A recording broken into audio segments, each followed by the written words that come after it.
अस्सलाम वालेकुम dear students. ये सब्जेक्ट साइंस है, क्लास 9 टॉपिक है हमारा vacuoles and difference between prokaryotic and eukaryotic cell.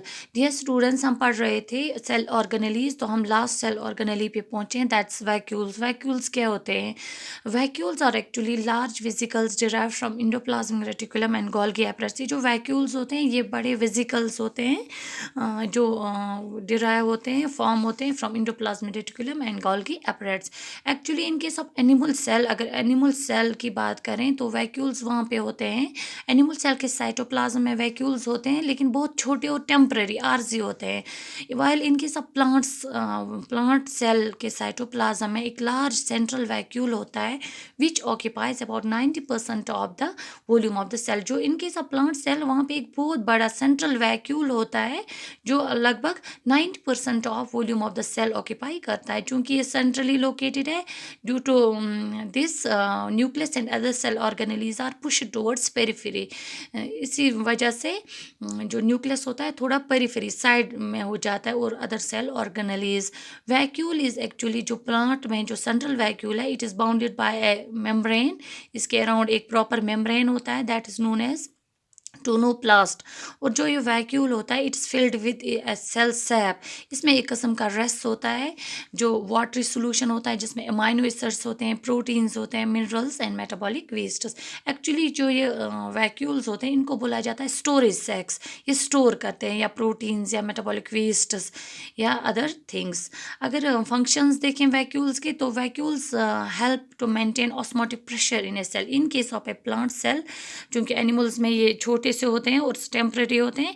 In case of animal cells ये मेंटेन करते हैं osmotic pressure in a cell, यानी कितना एक सेल प्लांट सेल के अंदर कितना वाटर इंटर हो जाए उस प्रेशर को मेंटेन रखता है, ऑस्मोटिक प्रेशर मेंटेन रखता है या ऑस्मो रेगुलेशन करता है in case of plant cell. Second is ये स्टोर करता है टॉक्सिक मेटाबॉलिक वेस्ट जो होते हैं प्लांट सेल में बनते हैं या बाकी वेस्ट जो बनते हैं उनको स्टोर करके रखता है। Third, it provides rigidity and turgidity to the plant cell. यानी टर्जिडिटी मीन्स जो प्रोटोप्लास्ट होता है, प्रोटोप्लाज्म होता है प्लांट सेल का, वो एक प्रेशर क्रिएट करता है टुवर्ड्स सेल वॉल, उसको बोलते हैं, यानी एक सेल को टर्जर रखता है।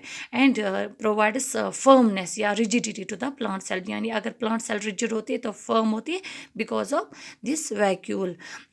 while in case of unicellular organisms like amoeba या पैरामीशियम, हम यूनिसेलुलर ऑर्गेनिजम्स की बात करें तो वहाँ पे भी फूड वैक्यूल्स होते हैं। जैसे इनमें फूड वैक्यूल्स होते हैं, यानी वैक्यूल्स जो फूड को स्टोर करते हैं। Like in case of paramecium, वहाँ पे कंट्रक्टाइल वैक्यूल होता है। पैरामीशियम भी एक यूनिसेलुलर ऑर्गेनिज्म है, उसमें भी एक कंट्रक्टाइल वैक्यूल होता है। कंट्रक्टाइल वैक्यूल का यहाँ पे क्या काम होता है, वो ऑस्मो रेगुलेशन करता है, यानी सेल के अंदर कितना वाटर ये उसकी लेवल मेंटेन करता है, कितना वाटर होना चाहिए, इंटर करे सेल में या एग्जिट करे, तो वो कौन मेंटेन करता है, कंट्रक्टाइल वैक्यूल। उसके बाद है difference between prokaryotic and eukaryotic cell. Dear students, ये हमने पहले भी थोड़ा डिस्कस किया था। प्रोकैरियोटिक सेल, एक्चुअली प्रोकैरियोटिक ये दो वर्ड्स से बना है। Pro means primitive, karyon means nucleus, यानी वो सेल जिसमें एक प्रिमिटिव किस्म का न्यूक्लियस होता है। While eu means true, karyon means nucleus. Eukaryotic cell में एक ट्रू न्यूक्लियस होता है। जैसे size of the cell in case of prokaryotic cell जो होती है, इसमें सेल का साइज होता है generally very small, that's 1 to 10 micron metres. 1 micron metre is equal to 1 millionth part of a metre. While in case of eukaryotic cell size generally होता है large, that's 5 to 100 micron metres. Second difference is nucleoid is presented. ये student, जैसा हमने ये discuss किया कि prokaryotic cells होती है, इसमें ट्रू न्यूक्लियस नहीं होता है, प्रिमिटिव न्यूक्लियस होता है। So nucleus is in the form of a fold, ये सर्कुलर डीएनए का फोल्ड होता है, that is known as nucleoid. While in case of eukaryotic cell a well defined nucleus is present. In case of जो eukaryotic cell होती है, वहाँ पे double membrane cover होता है न्यूक्लियस को, well defined nucleus is present. In case of prokaryotic cell single chromosome is वहाँ पे होता है प्रोकैरियोटिक सेल में single chromosome, while in they contain more than one chromosome. इनके सब अगर ह्यूमंस की बात की जाए तो 23 pairs of chromosomes are present in each cell. यहाँ पे जो प्रोकैरियोटिक सेल में न्यूक्लियोलस इज एब्सेंट, चूँकि न्यूक्लियस भी अच्छे से नहीं है, न्यूक्लियोइड है, तो न्यूक्लियोलस भी एब्सेंट होता है इनके सब प्रोकैरियोटिक सेल, वाइल यहाँ पे होता है nucleolus is present. In case of prokaryotic cell membrane bound cell organelles are absent. Prokaryotic cell में कोई मेम्ब्रेन बाउंड सेल ऑर्गेनेली नहीं होती है, while in case of eukaryotic cell membrane bound cell organelles are present. जैसे हमने देखा mitochondria है, Golgi एपरेट्स है, इंडोप्लाज्मिक रेटिकुलम है, प्लास्टिड्स है, वो वेल बाउंड होती है membrane bound cell organelles eukaryotic cell में। तो यहाँ पे होता है प्रोकैरियोटिक सेल में cell division takes place by fission या budding, that is asexual reproduction.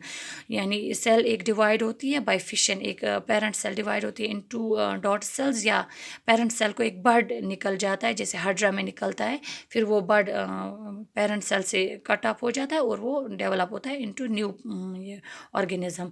While in case of eukaryotic cell proper cell division होता है बाय माइटोसिस और मियोसिस। माइटोसिस में जो सेल्स बनती है पेरेंट सेल से न्यू सेल्स बनती है, वहाँ पे क्रोमोसोम सेम होता है, यानी जो पेरेंट सेल में होता है नंबर ऑफ क्रोमोसोम्स उतने ही होते हैं डॉट सेल्स में। ये एक ग्रोथ डिवीजन, ग्रोथ इसी से होती है डिफरेंट ऑर्गेनिजम्स में। वाइल मियोटिक इज है रिडक्शन डिवीजन, यहाँ पे जो डॉट सेल्स बनती है उनका क्रोमोसोम हाफ होता है as compare to their parent cell. और इस तरह से हमारा ये चैप्टर कंप्लीट हो गया।